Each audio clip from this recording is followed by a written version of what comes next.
Hi, I'm Heather Carden. I have been a member at St. George's Church for 30 years. My mom and dad brought me here for the first time when I was about 6 weeks old. I have been coming ever since. I am currently the Sunday school director. I come to the 9 o'clock service. I'm usually sitting with my mom and my two kids, Max and Nora. Before being the Sunday school director and before being mom, I am a product of Sunday school's preschool in I think 89 maybe. I am a product of St. George's Sunday School. I'm a product of St. George's Youth Group. I was the altar. I think I organized the servers on the altar for a couple years in high school and college. I taught preschool here at St. George's Preschool in 2005 and 2006, and I was a youth group leader for a little bit, and this will be my second school year as being the Sunday school director. I think that's all of it. Clearly been very I've been here for a while. Yeah. Well, since I've come, you've been active. I mean, my first introduction was Max's baptism, Yeah, right? And since then, you've had little Nora. But clearly, Heather, you've had some wonderful experiences here at St. George's. You've shared them with me, and obviously, you're contributing back and giving back in ways in which you were giving.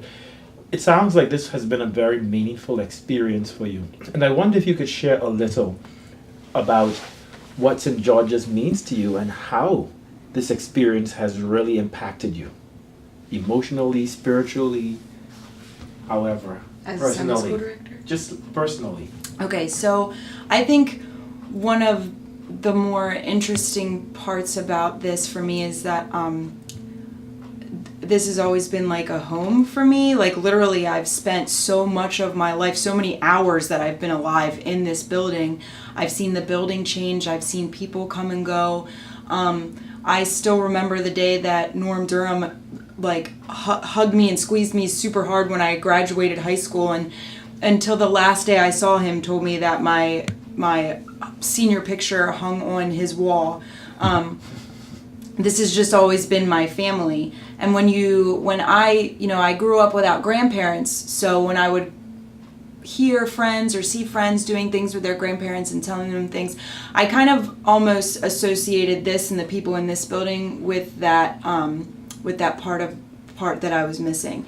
And I like that I'm now able to kind of turn this full circle, and now I'm able to have my kids experience the same things that I got to experience.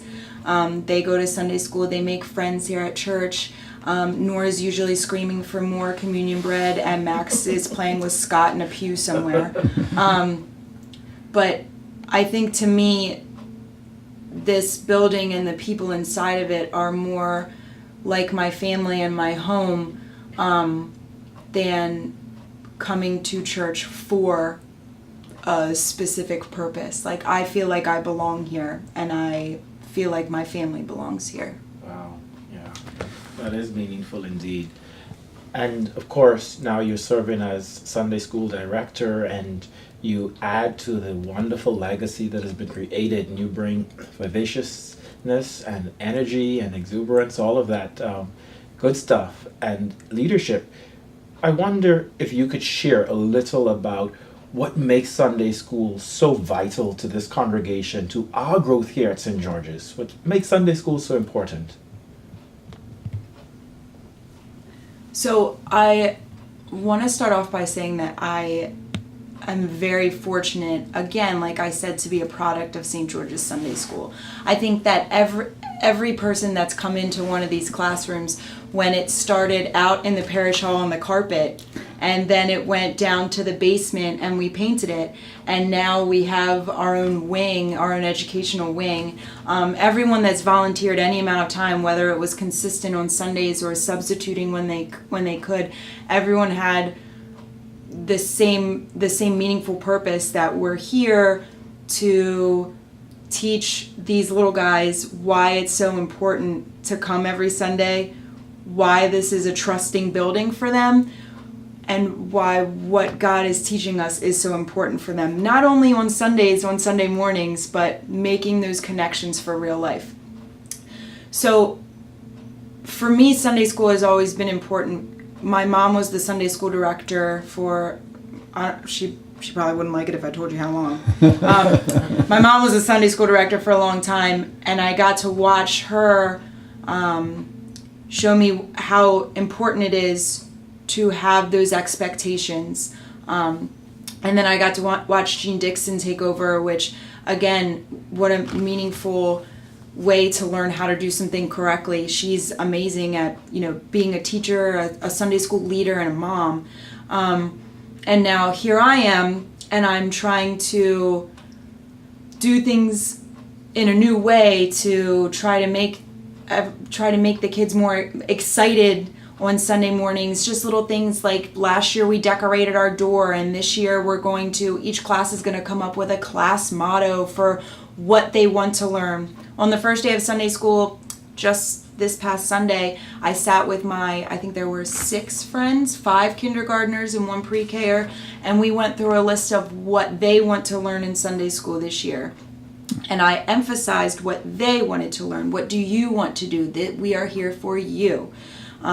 So my goal as a Sunday school director and as a Sunday school teacher is to promote the fact that this is a safe and trusting environment, and that what we learn here on Sundays goes past these walls. Like, we can make connections to this when we're at school. We can make connections to what we're learning about when we're with friends. We can make connections to what we're learning about when we're on the soccer field or we're at band practice. This is all relatable to real life, and it's our job as a teacher to make them understand that these words are very powerful, and these stories have so much to them that we can get from them. So not only are we to sit down and teach them or show them or draw pictures with them, but to set a good example as well. So when we get excited about the stories, they will get excited about the stories. And I think that it's so meaningful to me because I can remember being in upper elementary school and Karen Held playing Old Testament, New Testament with me, and she would give us a book of the Bible and we had to say, was it in the Old Testament or New Testament? And I promise you that me and the Hesters and David Vaughn and Sarah Smith, we all made sure that Saturday afternoon, if anytime, we were looking in that Bible to try to memorize Old Testament, New Testament, because that game just made us so excited. Just little things like that, and I'm happy that I'm able to turn it full circle and do the same with my own children. Absolutely. What a wonderful story. And you touched on so many aspects of stewardship, because sometimes that word can be intimidating. And I particularly did not ask, what is the sense of stewardship and how does that manifest itself in Sunday school? But one, you spoke about having fun. Yes, that's a part of it. But you also spoke about managing life and living out your Christian life on a daily basis. And so taking what we learn here and taking it out into everyday experience is what Sunday school does. It provides a foundation, right? It nurtures and it teaches them the way of God.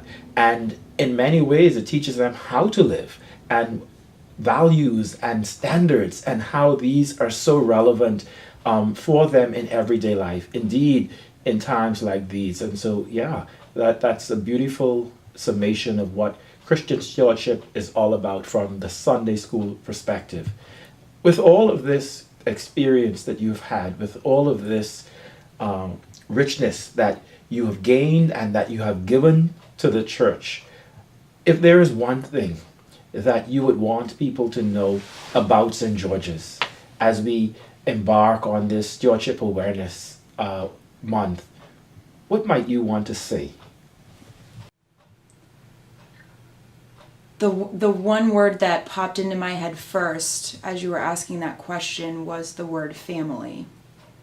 And I think that's because on Sunday you can see every family sitting in that church in a variety of different ways. no kids, lots of kids, old kids, young kids, and everyone feels comfortable. And I think that it's important to remember that this place is the perfect place for a family to come and worship. That there are so many possibilities and so many options and so many opportunities for everyone, from the ages of a baby until the ages of I'm done here on earth, to do something productive that would make them happy. And as I think about like my own family, my mom bringing me every Sunday, and my mom bringing my brother every Sunday, and now I'm bringing my own kids, and I think about teaching Caitlin Dixon in Sunday school when she was, 3 years old, and now she's teaching in the same classroom with me. Just seeing families and how they grow and expand, not only in age and numbers, but grow and expand in their Christianity and in their ways of promoting what we love and what we worship on Sundays to their friends and their family. It just makes me very, very proud, and to know that everyone who walks in this door is instantly part of a family, and we'll feed you. Absolutely. Yes, absolutely. We will. We'll feed you. Not only spiritually, we'll feed you. We'll feed your belly. Exactly. Right? We'll feed your belly. Yes, Heather, you're absolutely right. That is one thing we do emphasize here, that we are a family. And so whether you come in your Ravens jersey or your Patriots jersey or your 49ers jersey, whether you watch Fox News or MSNBC or CNN, whatever you vote for, we are a family, and we honor and respect differences, and we celebrate diversity, but we also celebrate our unity. Thank you for sharing that and for sharing your experience.